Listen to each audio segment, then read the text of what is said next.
Hi friends, welcome back to my channel. இன்றைக்கி என்ன பார்க்க போகிறோன்னா, அதாவது இட்லி தோசை. அதாவது எனக்கும் என் பொண்ணுக்கும் தோசை தான் பிடிக்கும். எங்கள் அப்பா அம்மாவுக்கு இட்லி தான் பிடிக்கும். அதாவது அன்றைக்கி அரைச்ச மாவில் சட்னி ரெடியாக இருக்குது. இப்போ இட்லி ஊற்றிடுவோம். அவளுக்கு ஆல்ரெடி தோசை ஊற்றி வச்சுட்டேன்.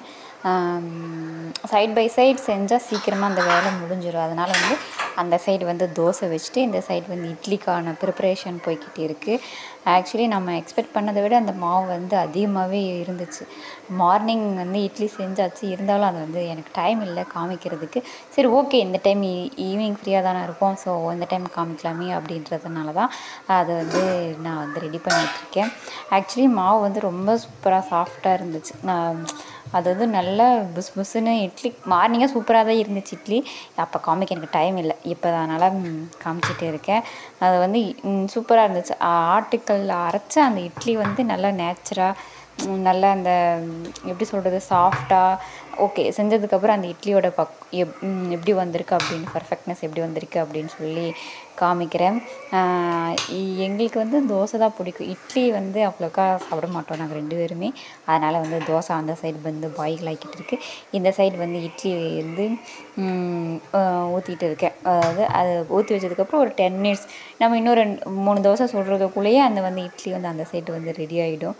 அது நோ டைம் சென்ஸ், 10 மினிட்ஸ் தான்.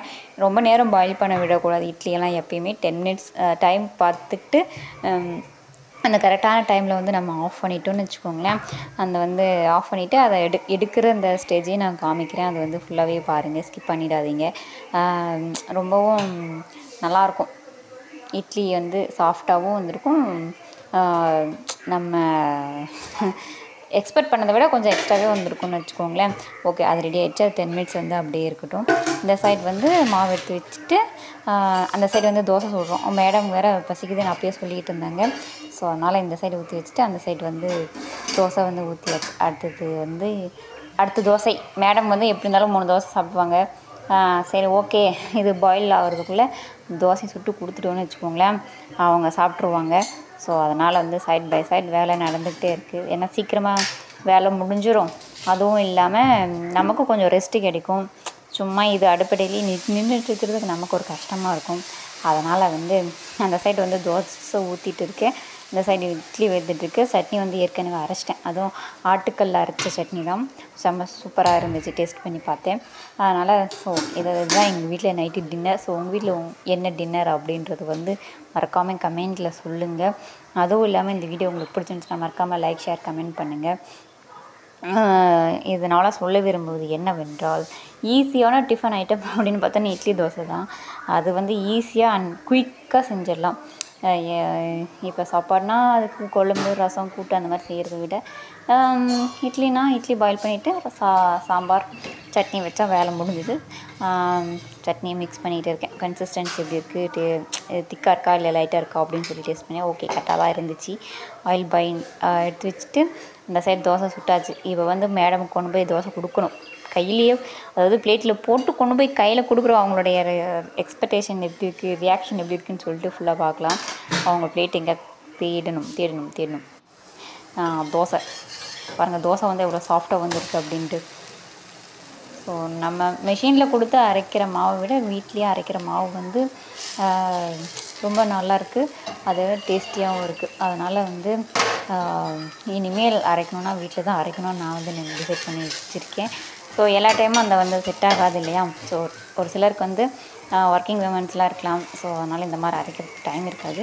ஸோ அவங்களாம் மெஷினில் கொடுத்து தான் அரைக்கணும். இல்லை நம்ம பாக்கெட் வாங்கிட்டு யூஸ் பண்ணிகிட்ருப்பாங்க. ஸோ இந்த சைடு இட்லி வெந்து கொண்டே இருக்கிறது. இந்த சைடு தோசை வெந்துருச்சு.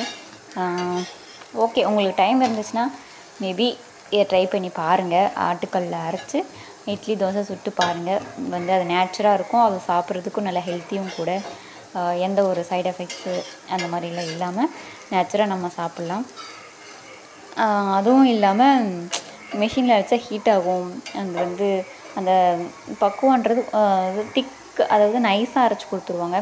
இட்லியோ தோசையோ ரொம்பவும் ஹார்டாக இருக்கும். இதுலன்னா நமக்கு அந்த பக்குவம் தெரியும். கொஞ்சம் குறகுறப்பாக இருக்கும். அது மிக்ஸ் பண்ணும்போது நல்லா பிணைஞ்சு நமக்கு தெரியும் அந்த இது எப்படின்ட்டு. மேடமுக்கு போட்டு கொடுப்போம். மேடம் ரியாக்ஷன் எப்படி இருக்குது அப்படின்னு சொல்லி அவங்க வந்து 2 தோசை சுட்டு வச்சுருக்கேன். அடுத்து 2 தோசை ரெடி ஆகிக்கிட்டும் இருக்குது. நல்லா 2 தோசையை போட்டு கொஞ்சம் சட்னியை ஊற்றி கொண்டு போய் மேடம் கிட்ட கொடுப்போம். மேடம் வந்து என்ன ரியாக்ட் பண்ணுறாங்க அப்படின்றது பார்க்கலாம்.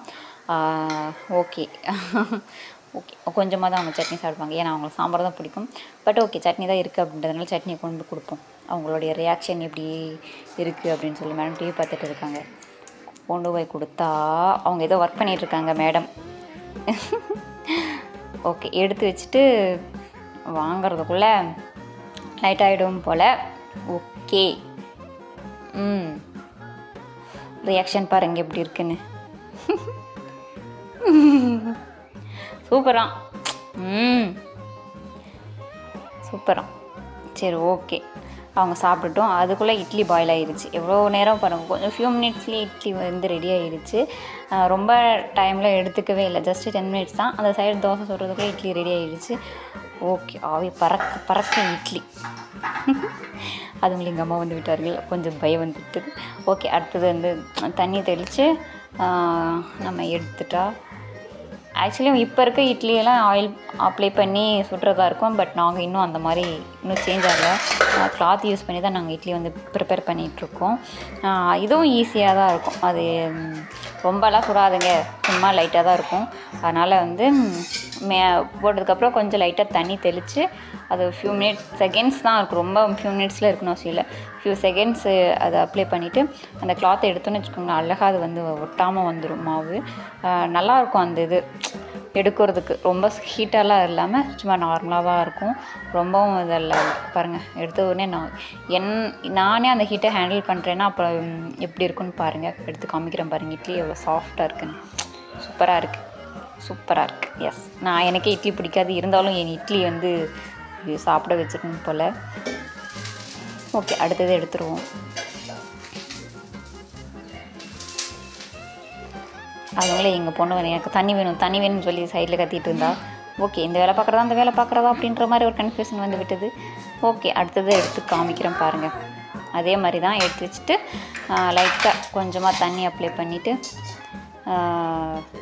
ரொம்ப நேரம்லாம் இல்லை, ஒரு ஃபியூ மினிட்ஸ் இல்லையே அதை எடுத்துடலாம், ஒன்றும் பிரச்சனையும் இல்லை.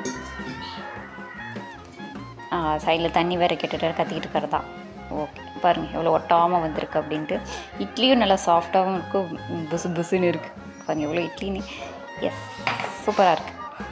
ஒரு இட்லி எடுத்து காமிக்கிறேன் பாருங்கள், செமையாக இருக்குது. அடுத்து வந்து எனக்கான டின்னர் 3 தோசை கொஞ்சமாக சட்னி, அவ்வளோதான். என்னுடைய டின்னர் முடிஞ்சிருச்சு. அவ்வளோதான். 3 தோசைக்கு மேலே நான் சாப்பிட மாட்டேன். 3 தோசை தான் லிமிட்டு. சாப்பிட்டுட்டு இருக்கேன்.